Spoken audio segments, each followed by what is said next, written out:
Et voilà, le président de la République donc vient de s'adresser aux Français.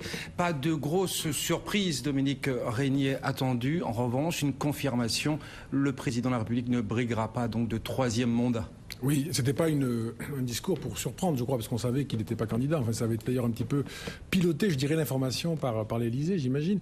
Non, ce qui est frappant, là, c'est l'exercice, la nature de l'exercice. C'est une espèce de leçon qu'il donne aux candidats, comme une leçon de France ou une leçon de République. Donc, en fin de mandat, il a ramassé les thèmes qui sont, selon lui, on l'a bien vu, essentiels pour son point de vue. Alors ensuite, bien sûr, peut-être que ça va nourrir la campagne et les débats. 40 années de vie politique et puis il s'en va. C'est pour vous quel sentiment ce soir, Najat? Vous êtes Najat Vallaud-Belkacem, nouvelle porte-parole de Ségolène Royal. Vous avez quoi? Vous êtes né sous Mitterrand, mais vous avez grandi avec Jacques Chirac. Vous avez un petit pincement au cœur lorsque le président parle d'émotion. Est-ce que vous avez eu ou ressenti un peu d'émotion ce soir? La première réflexion que je me suis faite, en effet, c'est que je me suis rappelé que finalement, je suis née au moment où Jacques Chirac était Premier ministre, déjà. Ouais. Donc, plus que d'une page politique qui se tourne, moi, je parlerais d'un véritable livre d'histoire qu'on referme. Et j'ai envie de dire, enfin, ça fait du bien. Parce que je crois qu'aujourd'hui, on a besoin un petit peu de renouveau dans cette démocratie, que la démocratie se nourrit du renouveau, notamment de ses élites, et que beaucoup d'entre nous attendaient ce moment depuis longtemps. Luc Châtel, porte-parole de l'UMP, merci beaucoup d'être avec nous. Bonsoir. Votre impression, j'imagine qu'elle est un petit peu différente. Oh, je crois que c'est évidemment un grand moment d'émotion. C'est un beau message de passion. Avec beaucoup de dignité que nous venons d'entendre ce soir. Avec un petit trémolo aussi dans la voix, donc vraiment d'une réelle émotion. Non mais c'est évident, je crois que tout le monde elle est partagée. Et je rebondis sur ce que disait tout à l'heure Dominique Régnier.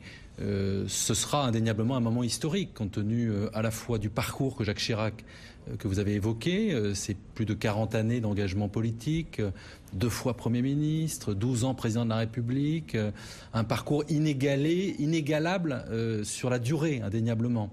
Et puis en même temps, c'est vrai que c'est un temps fort parce que nous sommes à 6 semaines de l'élection présidentielle.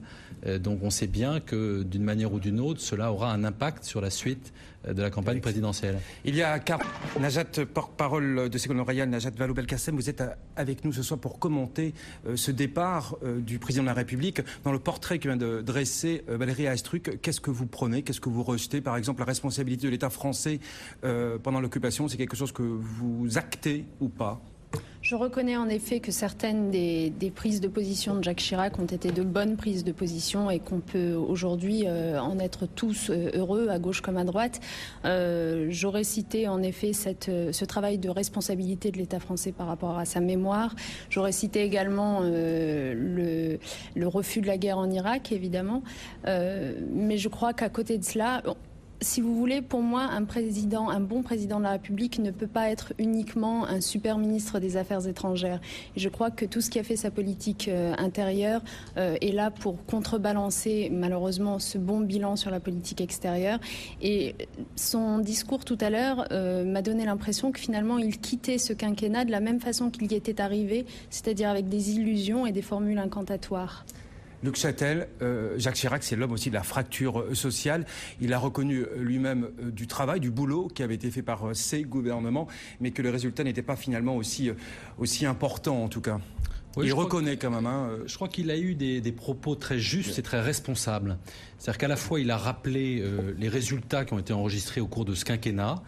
Des résultats importants. Je crois qu'avec le recul, on verra que l'action de cette majorité sous la conduite de Jacques Chirac entre 2002 et 2007 a été importante et qu'elle a modernisé la France. Il a également rappelé, et ça c'est un fil conducteur chez Jacques Chirac, son engagement dans un certain nombre de domaines de société.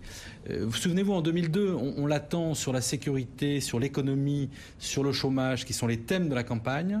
Et immédiatement après sa réélection, il fixe ces 3 chantiers présidentiels qui sont la sécurité routière, le cancer et la lutte contre le handicap. Et 5 ans après, on voit que sur ces sujets, il a réussi à réhabiliter la chose publique parce qu'on a obtenu des résultats importants dans ce qui est la vie quotidienne des Français. Donc c'est aujourd'hui, on a quand même un candidat de l'UMP que vous soutenez, Nicolas Sarkozy, qui promeut lui plutôt la rupture. Alors est-ce que c'est la rupture par rapport aux années Chirac? Est-ce que ça ne vous met pas dans une situation un peu difficile à gérer? Non, pas du tout. Vous savez, je crois que les Français comprennent très bien les relations qui sont pas simples, qui sont complexes, entre Nicolas Sarkozy et Jacques Chirac. Bien sûr, Jacques Chirac est membre de notre famille. Je suis le porte-parole d'une famille politique qui n'existerait pas si Jacques Chirac n'avait pas été là, puisqu'il a été le fondateur de l'UMP. Il a celui qui a permis le regroupement de familles politiques qui, pendant des décennies, s'étaient parfois combattues, même si elles avaient aussi parfois dirigé le pays ensemble.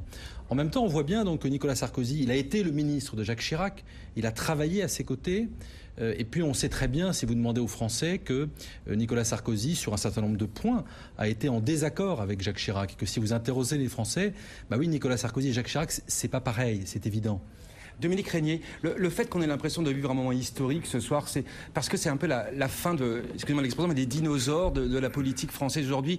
On a des candidats qui ont aujourd'hui la cinquantaine, Ségolène Royal, François Bayrou, Nicolas Sarkozy. C'est aussi ça qui rend un peu ce côté solennel à ce discours.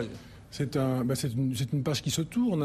Il y a des effets de génération. Donc, je ne suis pas sûr que des carrières comme celle de Jacques Chirac, celle de François Mitterrand, on puisse en voir encore parce que les temps ont changé. Donc, c'est un style aussi d'hommes politiques qui s'arrêtent, avec une très très longue expérience, avec le sens de la mesure, avec cette espèce d'effort reconnu ou pas par les uns et les autres, chacun en est juste bien sûr, de rassembler. Vous voyez, on a souvent dit qu'il était un peu ratsoc, un peu gaulliste, etc. Donc je crois que c'est un format qui quitte non seulement l'Élysée, mais même l'histoire française. Oui. J'aurai l'occasion d'exprimer mon choix personnel, a déclaré aussi Jacques Chirac. Il va donc peser sur la présidentielle. Ça aurait été une surprise ce soir qu'il s'allie ou qu'il donne tout de suite quitus à Nicolas Sarkozy. Ah non, c'était même pas convenable parce que là, il parlait aux Français, il leur disait bon, mais voilà, merci, on a fait des choses ensemble. Bon, on peut pas mélanger les gens. Donc, ce qui va être compliqué pour lui, je crois, c'est que là, il a prononcé un discours. Alors, en dehors du bilan, vous voyez bien que le bilan du président Chirac est discuté, et ce sera le cas, y compris par les historiens. Mais ce discours ce soir, il est peu contestable. Les valeurs qui ont été saluées par le président Chirac, l'environnement, l'emploi. Vraiment, ce sont des valeurs fortes qui nous constituent, de la laïcité jusqu'à la lutte contre le racisme et l'antisémitisme. Seulement, à partir du moment où il va soutenir un candidat, si jamais il en soutient un, là, il va à nouveau diviser, puisqu'évidemment, ce sera un candidat parmi d'autres, et comme c'est une compétition, eh bien, ce sera moins rassembleur que ce soit. Luc Châtel, mon candidat préféré ou mon choix personnel, ça ne peut être que lui, que Nicolas Sarkozy. Vous ne voyez pas autre chose dans la tête du président de la République ce soir? Il ne vous a pas échappé que je n'étais pas le porte-parole de Jacques Chirac. Absolument, mais de l'UMP, ça vous donne quand même quelques velléités. Le président de la République fera ce qu'il pense faire. Je crois qu'on est complètement dans l'ordre des choses. C'est-à-dire qu'il était tout à fait normal que ce soir, ce soit le temps du président de la République. Et donc qu'il y ait un côté solennel dans sa déclaration où il rappelle l'ampleur des résultats qu'il a obtenus au cours de ces 2 mandats, et puis qu'il trace des perspectives. Moi, ce que je retiens de son intervention de ce soir, c'est qu'à aucun moment il y a de nostalgie, de référence au passé. Il se tourne vers l'avenir et il rappelle ce qu'ont été un peu les valeurs qui l'ont guidé au cours de ces mandats, parce qu'il considère que ce sont des valeurs qui sont toujours d'actualité. Je pense évidemment à la lutte contre l'extrémisme, je pense à la place de la France dans le monde, cette volonté d'un monde multipolaire. Je pense à son combat contre l'environnement, où il a été un des premiers à nous alerter sur le sujet. Donc il nous envoie un message en nous disant à vous de jouer, c'est-à-dire continuer. Ce sont des messages toujours d'actualité. En même temps, c'était pas le moment ce soir, comme le dit Dominique Régnier, de s'engager dans la mêlée politique. Il le fera à un autre moment, et je crois que c'est tout à fait légitime. Najat Vallaud-Belkacem, pour vous, aujourd'hui, il n'y a pas plus altermondialiste que Jacques Chirac? Il a eu, pour rebondir sur votre question précédente, moi je trouve qu'il a eu quelques allusions. J'ai noté notamment, en effet, à qui? À Nicolas Sarkozy? Ne pas composer avec l'extrémisme, avoir une France riche de sa diversité. lutter contre un libéralisme sans frein. Il a eu quelques expressions, moi, qui m'ont fait réagir parce que je me suis dit, c'est pas très cohérent avec le programme que nous propose Nicolas Sarkozy. Donc, je suis très curieuse de voir ce qu'il nous dira lorsqu'il annoncera son soutien. Si vous comptez sur lui pour soutenir Ségolène Royal, je crains que vous soyez déçus. C'est pas ce qu'on recherche non plus. Mais il y a le troisième homme, Luc Châtel, François Bayrou, dont on parle de plus en plus. Qui c'est ? Oui, enfin vous savez, François Bayrou a été ministre de Jacques Chirac, donc Jacques Chirac connaît bien François Bayrou. Voilà, je n'irai pas au-delà du commentaire. Merci beaucoup. Cela dit, ils se ressemblent dans leur façon de gérer les choses, un certain immobilisme tout en conservatisme. Ce sera votre mot de la fin, Najat Vallaud-Belkacem. Pour une première, merci beaucoup. Vous êtes la nouvelle porte-parole de Ségolène Royal, entre autres. Luc Châtel, merci. Vous êtes le porte-parole de l'UMP. Dominique Régnier, politologue qu'on ne présente plus ici sur iTélé. Bien entendu, nous revenons dans nos prochaines éditions sur cette allocation très importante du chef de l'État. Quant à moi, je vous retrouve d'ailleurs d'ici une quinzaine de minutes pour e-Politique avec Jacques Espérandieu, le directeur de la rédaction du Journal du Dimanche. À tout à l'heure.